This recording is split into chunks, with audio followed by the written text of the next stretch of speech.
জল শেষ হয়ে গেল নাকি? এই জানো তো, গ্রামের সব জলাশয়ের জলস্তর না নেমে গেছে, পুকুরও শুকিয়ে গেছে, কুয়োতে জল অনেক নিচে চলে গেছে। কি যে হবে কে জানে। এই বছর তো বৃষ্টি হয়েছে কম, তার উপর মানুষজন জল ব্যবহারের চেয়ে নষ্ট করে বেশি। দেখি, মহারাজকে বলতে হবে।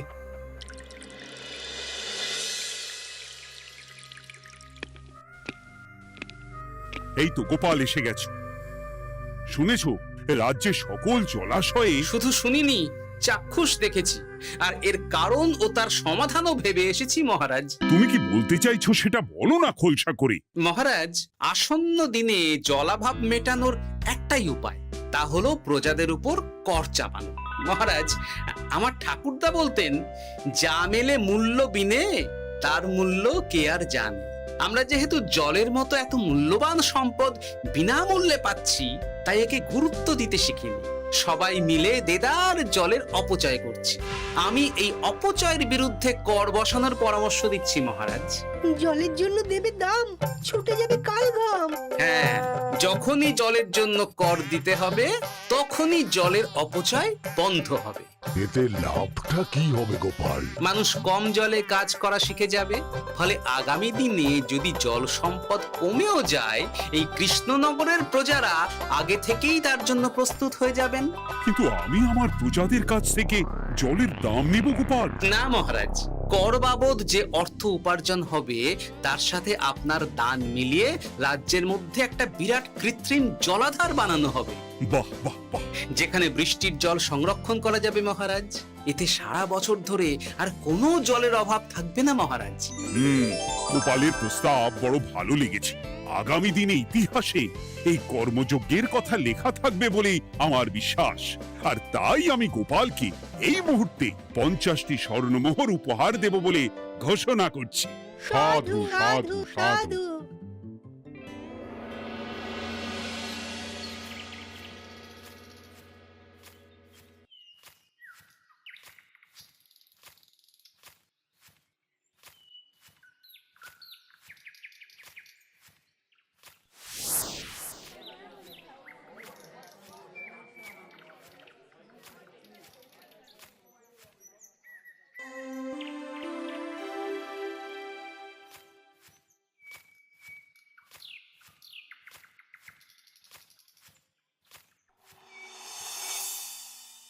মানে আমার এই এতটুকু স্বাদ তুমি পূর্ণ করবে না?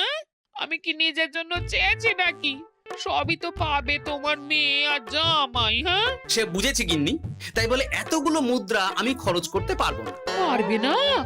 আমি তাঁতির বাড়ি থেকে মেয়ে জামাইয়ের জন্য কয়েকটা শাড়ি আর ভালো পাঞ্জাবি কিনে একটু পাঠাবো। কিন্তু এখন আমার কাছে অত মুদ্রা নেই গিন্নি, পরে পেলে আমি ঠিক তোমার স্বাদ পূরণ করব। আবার বাজে কথা বলার জায়গা পাও না তুমি। এতক্ষণ কোথায় ছিলে গো? আমি বেলায় নদীর পাড়ে গিয়েছিলাম, তখন কমলা আমাকে বললো তোমায় নাকি দেখেছে। কি দেখেছি?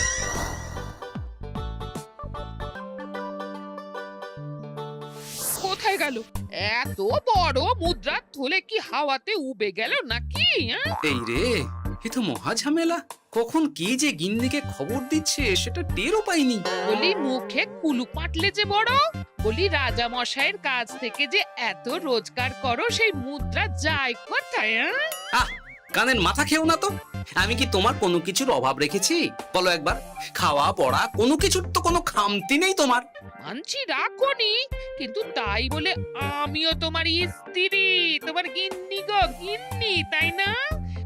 আমার তো জানার অধিকার আছে নাকি যে তোমার উপার্জনের অর্থ করি সব কোথায় যাচ্ছে? জানবে জানবে, সব জানবে। এখন কিছু খেতে দাও দেখি, পেটে ছুঁচোয় ডন বৈঠক মারছে। না, এরপর থেকে আর মহারাজের কাছে উপহার পেলে ওইভাবে খোলা হাটের মধ্যে দিয়ে আসা যাওয়া করা যাবে না।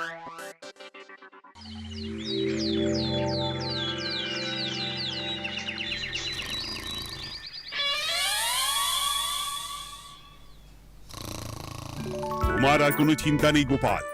আমি তোমার মাসোহারা তো বাড়িয়ে দিলাম, সঙ্গে প্রত্যেক দিন তুমি 10 মোহর করে পারিতোষিক পাবে। এই নাও। আহ, কি ভোর, আহ, এই ভোরবেলায় একটা জব্বর স্বপ্ন দেখা গেল বটে। এই স্বপ্ন ফলে গেলে আর কোনো চিন্তা নেই। গিন্নি, ও গিন্নি, বলি গেলে কোথায়? গিন্নি, সারা নেই। ও গিন্নি, রাগ করলে নাকি গো? আরে এসো এসো, এমন একটা স্বপ্ন দেখেছি না যে তোমার আর কোনো চিন্তা থাকবে না গিন্নি। মোহর আর মুদ্রা একেবারে ঝরে পড়বে গো।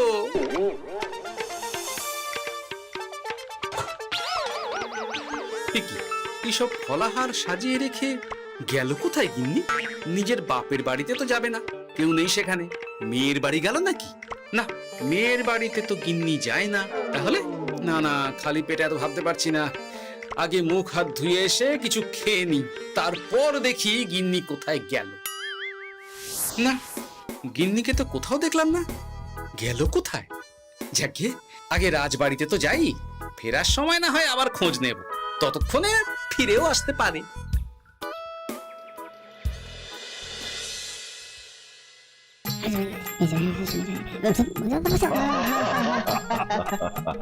বাহ বাহ বাহ, একেই বোধহয় বলে সঙ্গগুণ। অনেকদিন এত হাসি নিয়ে। যা বলেছেন মহারাজ। হাসির চোটে পেটে ধরছে খিল। কর্তার গিন্নিতে দেখছি রয়েছে অনেক বেল। কি গিন্নি, তুমি এখানে কি করছো? কি গোপাল, তুমি রাজসভায় এলে যে বড়? তুমি নাকি রাজসভার কাজ থেকে অবসর নিতে চেয়েছো? হ্যাঁ, এই কথা কে বললো মহারাজ? এই তো উনি বললেন। বলি আমি আবার কি করব? তুমি আমায় একটা কাজ দিলে আর সেটা আমি করব না বলো? আমি তোমায় কাজ দিলাম? কি কাজ? বাবা গোপাল, তুমি কি আকাশ থেকে পড়লে নাকি? তুমি তো তোমার গিন্নিকে বলে পাঠিয়েছো যে তুমি আর রাজসভার কাজে যোগ দিতে চাও না। তোমার নাকি আর কাজে মতি নেই, তুমি বিশ্রাম চাও। এই রে, গিন্নি দেখি ভয়ঙ্কর চাল দিয়েছে। আমার নামে রাজসভায় এসে এইসব বলেছে। তাই কথা ঠিকই গোপাল, যে তোমার অবসর গ্রহণের কথা শুনে আমি বিশেষ মনমরা হয়ে পড়েছিলাম। কিন্তু তোমার গিন্নি যেভাবে রাজসভায় হাসি মজা হুল্লোড় পরিবেশন করছে, তাতে আমার মনে হচ্ছে এ সাপে বড় হয়েছে। এই বেলা যদি গোপালকে কায়দা করে রাজসভা থেকে তাড়ানো যায়, তাহলে আমার পথ থেকে বিরাট বড় একটা কাঁটা উপড়ে ফেলা যাবে। গোপাল গিন্নি সবার মধ্যে বিলিয়েছেন হাসি, তার জন্য রাজামশাই হয়েছেন ভারী খুশি। হ্যাঁ গোপাল, তাই আমি ঠিক করেছি তোমার স্থানে আমি তোমার গিন্নিকেই বহাল করব। হ্যাঁ, তোমার সঙ্গে ঘর সংসার করে ওর বুদ্ধি বেশ খোলতাই হয়েছে, সেটা বোঝাই যাচ্ছে। এছাড়াও আমাদের অনেক পরামর্শ দিয়ে সাহায্যও করতে পারবে। তাছাড়া উনি মহিলা বলে অন্দরমহলেও যেতে পারবেন, রানীমাও খুশি হবেন বলেই তো আমার বিশ্বাস। কি গোপাল গিন্নি, তোমার এই কাজ করতে কোনো আপত্তি নেই তো? আপত্তি কেন থাকবে মহারাজ? আমি ধন্য আপনি আমায় এত বড় সম্মান দিচ্ছেন বলে। এ তুমি আমার কত বড় সর্বনাশ করলে গিন্নি। তুমি কিনা শেষে আমার চাকরিটাই খেলে। এটা গোপালের জন্য বড় ভালো হলো, তাই না? কোনো কাজ করতে হবে না, কিন্তু রোজগার আগের মতোই থাকবে। অবসর আর উপার্জন একসাথে। না হে গোপাল, তুমি আর এখানে কাঁচু মাচু মুখে দাঁড়িয়ে না থেকে নিজের বিশ্রামে ব্যাঘাত ঘটিও না। আমাকে সবার কাজ শুরু করতে দাও। যথা আজ্ঞা মহারাজ।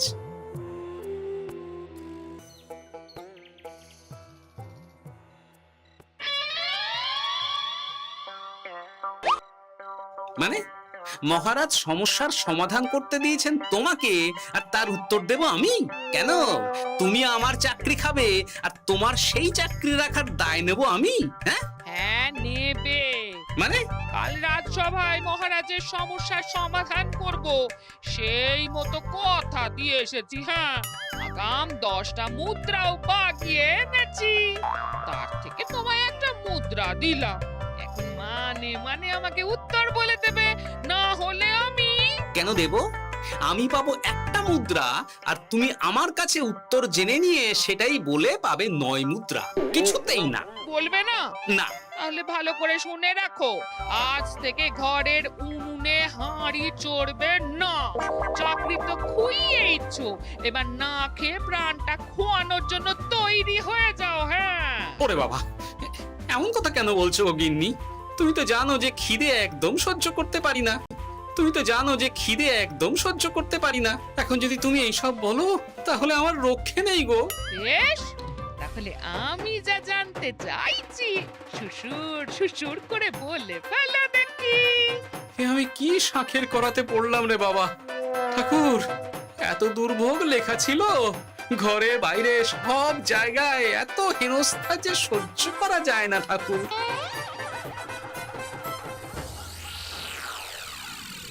একেই তো বলে গো গিন্নি, মেঘ না চাইতেই জল।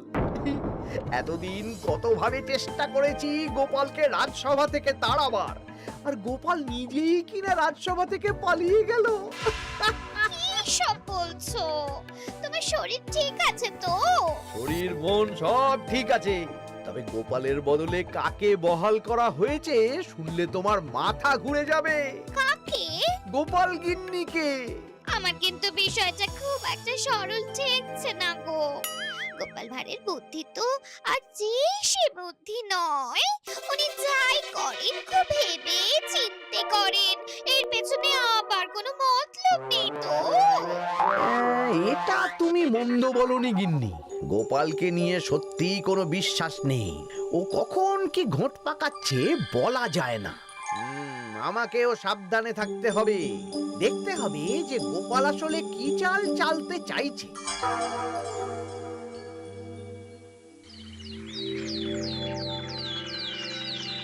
হ্যাঁ গোপাল গিন্নি, এই একটাই প্রশ্ন আমায় সারা রাত ধরে জাগিয়ে রেখেছে। মানুষ মরে ভূত হয়, ভূত কি মরে? তাহলে ভূত মরলে কি হয়? মানে মহারাজ, এই প্রশ্নের উত্তর আমার আজকে দিতে ইচ্ছে করছে না। হ্যাঁ, আমি না হয় আপনাকে আগামীকাল এই প্রশ্নের উত্তর দেব, ঠিক আছে? হ্যাঁ, গাছ থেকে পড়ে গেলে জাপটে ধরে ডালকে। আজকের প্রশ্নের উত্তর উনি দেবেন কালকে। না হে গোপাল গিন্নি, তা হয় না। এই প্রশ্ন আমাকে সারা রাত বিচলিত করেছে। আবার যদি আজকেও এই প্রশ্নের উত্তর না পাই, তাহলে তো আবার একটা নিদ্রাহীন রাত আমাকে কাটাতে হবে। মানে আমি বলছিলাম কি মহারাজ, গোপাল গিন্নি তো সদ্য এই কাজে বহাল হয়েছে, তাই তাকে তো একটু সময় দেওয়া দরকার নাকি? কিন্তু প্রশ্নের উত্তর না পেলে যদি মহারাজের শরীর খারাপ হয়, তার দায় কে নেবে মন্ত্রী মশাই? এই রে, এখন আমি কি করব? এ তো মহা বিপদে পড়লাম দেখছি। আচ্ছা মহারাজ, ঠিক আছে ঠিক আছে, আমি এই প্রশ্নের উত্তর দেব, কিন্তু আমার না একটু সমস্যা আছে। খোলা হাওয়াতে গিয়ে না দাঁড়ালে আমার ঠিক মাথা খোলে না, তাই বলছিলাম। তাই না হয় যাও, হাওয়া খেয়ে এসে মাথাটা খোলতাই করে নাও, কিন্তু এই প্রশ্নের উত্তর আমাকে আজকেই দিতে হবে। হ্যাঁ, উফ, এই যে কি সমস্যা!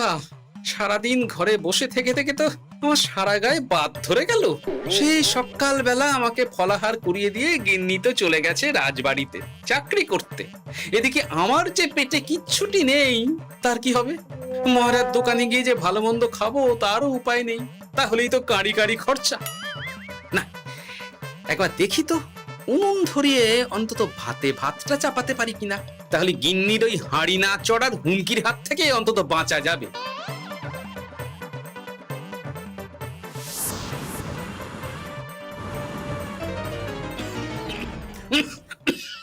ও বাবা গো, ও বাবা, এত কেসে কেসে সোজা শেষ যাত্রা হয়ে যাবে আমার। না, এর চেয়ে না খেয়ে মরাও ঢের ভালো। দেখি তুমি বাড়িতে কেন? এত হাঁপাচ্ছ কেন? ষাঁড়ে তাড়া করেছে নাকি? আরে না গো, মানুষ মরে ভূত হয়, ভূত কি মরে? তাহলে ভূত মরলে কি হয়? খোলা হাওয়াতে গিয়ে না দাঁড়ালে আমার ঠিক মাথা খোলে না। ও, এই হলো ব্যাপার। বেশ, এর উত্তর তোমায় আমি বলে দিচ্ছি। ভূত মরে প্রথমে এক ঝুড়ি অন্ধকার হয়, সেই অন্ধকার হাওয়াতে উড়ে বেড়ায়। এক সময় সেই অন্ধকার পাতলা হতে হতে কুয়াশার মতো হয়ে যায়। ব্যাস, মিটে গেল। ব্যাস, মিটে গেল।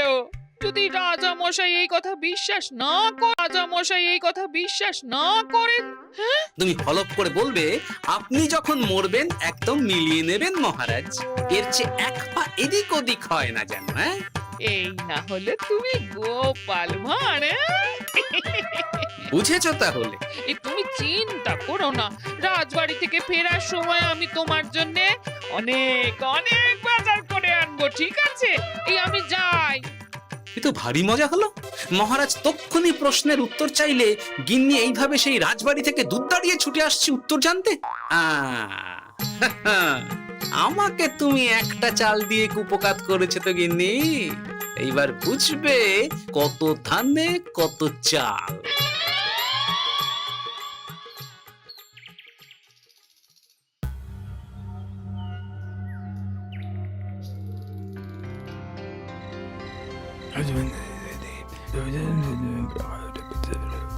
বুঝেছিস তো তোর কাজটা? খুব বুঝেছি গোপাল দাদা।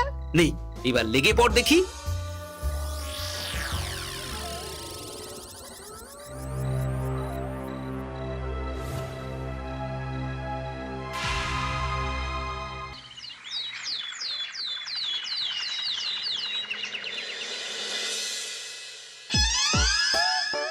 তাহলে আর বলছি কি তোমাদের, সকালবেলায় উঠে দেখি মুখের এই হাল। এই কাণ্ড কি করে হলো মহারাজ? তার আমি কি জানি। আমি সকালে উঠে আয়নায় নিজেকে এই অবস্থায় দেখে খুব চিন্তায় রয়েছি। গোপাল গিন্নি, আগে মহারাজ, গোপাল থাকলে যে কাজ করতো সেটা তো তোমাকেই করতে হবে, বলতে হবে এর সমাধান কি। হ্যাঁ মানে আমি হ্যাঁ হ্যাঁ, আমার মনে আছে। তোমার তো আবার হাওয়া না খেলে চলে না। যাও যাও, তাড়াতাড়ি হাওয়া খেয়ে এর উত্তর নিয়ে এসো।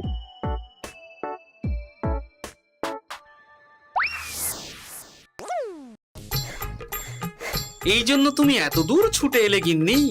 মহারাজকে বলবে যে তিনি যেন আজ রাতে চাদরটা মুখে ভালো করে মুড়িয়ে ঘুমোন, তাহলেই মিটে যাবে, এই রং চলে যাবে, আর নতুন করে কিছু হবেও না। ও মা, বলি এত সোজা সমাধান? তা নয় তো কি?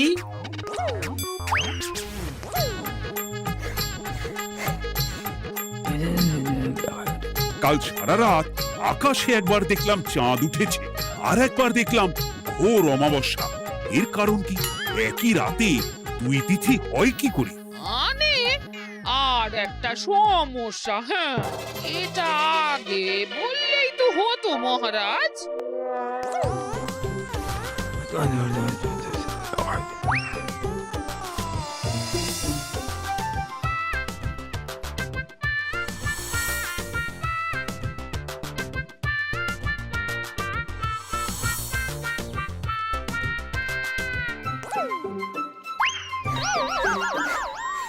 এ কি, তুমি হাওয়া খেতে গিয়ে এইভাবে খাবি খাচ্ছ কেন গোপাল গিন্নি? এর কারণ আমি জানি মহারাজ। সে কি কাণ্ড, তুমি কি করে জানলে? গোপাল গিন্নি মোটেও হাওয়া খেতে যায়নি মহারাজ, সে গেছিল নিজের বাড়িতে গোপালের কাছে আপনার বলা প্রশ্নের উত্তর জেনে আসতে।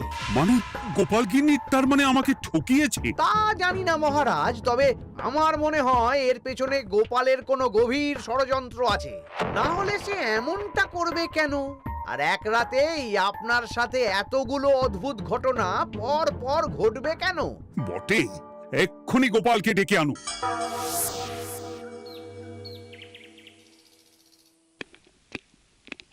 না মহারাজ, আমি সত্যি অবসর চেয়েছিলাম, আর তাই আমার গিন্নি আপনার কাছে এসে বলেছিল। ওর কোনো দোষ নেই মহারাজ।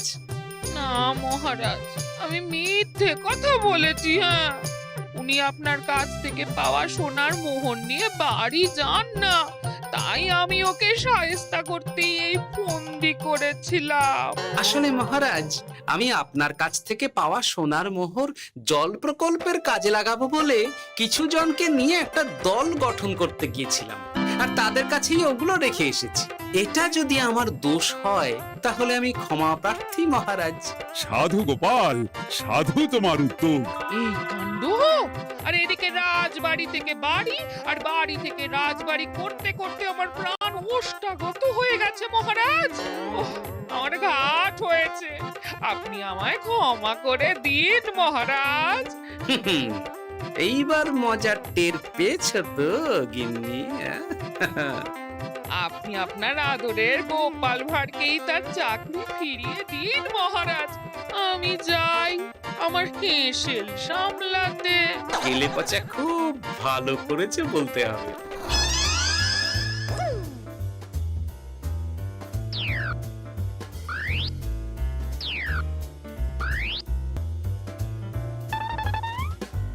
তবে মহারাজ, অমাবস্যা পূর্ণিমা সব আমার বুদ্ধিতেই কেলেপচা করেছিল।